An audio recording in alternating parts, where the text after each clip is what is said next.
Welcome into the TexAgs Rewind. We're presented by Specs. Got Caden Shortner in the studio. And Caden, simple question. What was the favorite part, or what was your favorite part of the show? Yeah, I'm going to go with the Go Hour with Mr. Olin Buchanan. The series of Bobby Petrino jokes that he came up with were hilarious. It was awesome. He can roll them up, that's for sure. On the Rewind today, we had OB, like you mentioned. Max Wright, former Texas A&M tight end, had a Mississippi State preview with Brian Hadad, and Weston Moss and Gavin Lyons in studio, so check it out. He knows that Sam Pittman's on thin ice. So what are you doing, And guys Sam? that are built like Sam Pittman and myself, we don't do well on thin ice. Uh-huh. Yeah, I'm thinking, Sam, why are you hiring him? You know, because Inevitably, he is going to he's work. going to do something underhanded. Yes, and he's...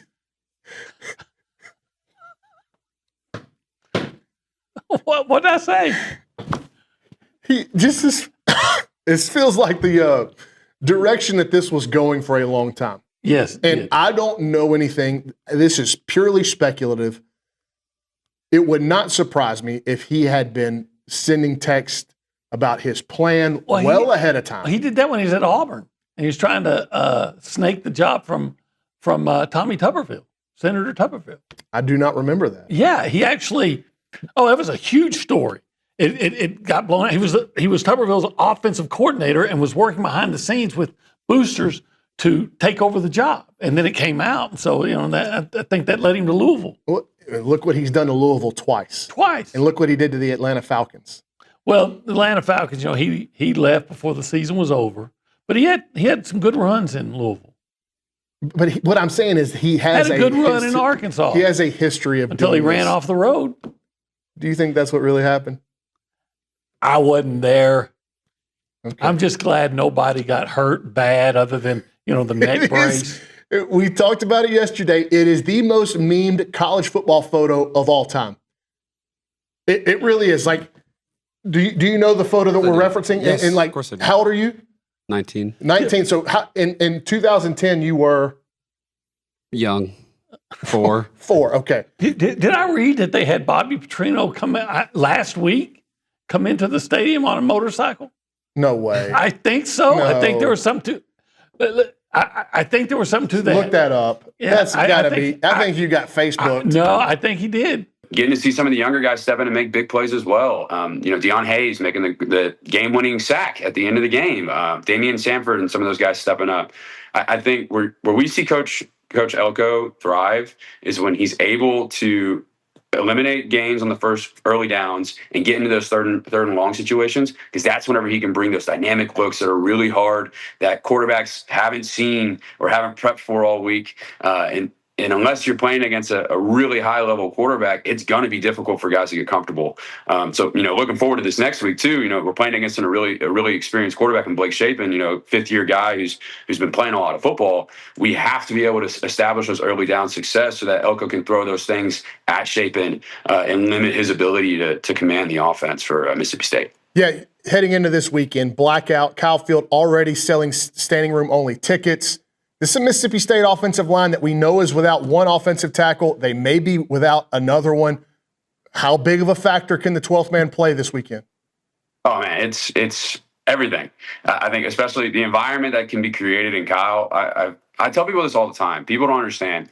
I've gotten to play in a lot of stadiums, and a lot of stadiums that people consider to be on par with Kyle Field. And as the visiting team going into other games where it's supposed to be super loud and super chaotic, it never compares, man. You cannot prepare for the environment, and everyone wants to try and, put down the impact that the 12th man has as an opposing team coming in, but it's feelable. You can come into the stadium, and it's just a different type of level of excitement.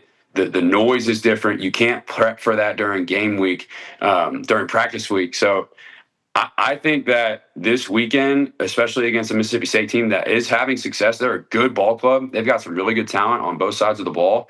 I think if we can impact their overall efficiency on offense with, self-inflicted penalties against themselves, with false starts, and with any type of delay of games or anything that the 12th man actually can cause, it's going to be a big factor in our team's success. And I'm really excited to see the environment. I'm going to be there on Saturday. Going to be blacked out and everything too. So it's going to be an incredible atmosphere, and I'm excited to see the Aggies go out and win it. A year ago, State really was decent running the football in the second half of the season. In the first half of the season, they were just miserable. They could not run on anybody, and it was a reason they lost the game in Arizona State. Big reason why they were blown out by Toledo last year. This year, Devon Booth coming back, and then the addition of Fluff Bothwell from South Alabama. That's the Levy offense at its core, and I think a lot of people think that they see the offense, they're like, oh, it's this passing first offense. They want to throw the ball down the field. Jeff Lebby is a former offensive lineman. I mean, he loves to run the football, and that's what his offense is kind of predicated around. Booth and Bothwell have been really good. They've complemented each other well. I think Bothwell has pulled ahead as that starting tailback now these past 2 weeks, going over 100 yards. But Booth, I mean, he had a 62-yard touchdown taken off the board by a holding penalty. He would have been over 100 yards as well. They've both been really good. It's more about State's offensive line. They've had some injuries there, and they haven't been consistent this season. If the line blocks for those guys, though, they're plenty talented. They can get the yards. Okay, so as you're examining this game on your end, Mississippi State comes to town as 14.5-point underdogs, no pun intended. But how do those underdogs have success? Like, what is their path to success on Saturday against the Aggies? Yeah, and State, by the way, you mentioned the line. I think State's covered at least 5 in a row. They've been really good against the spread. So if you're talking about placing a bet, I think State will probably cover again. I think this will be a closer game than that, although I would think the Aggies would win. For State to win this game, they have to just play cleaner than they did a week ago. They were in the game and they had a great chance to win, but when you turn the ball over twice, that turned directly into points.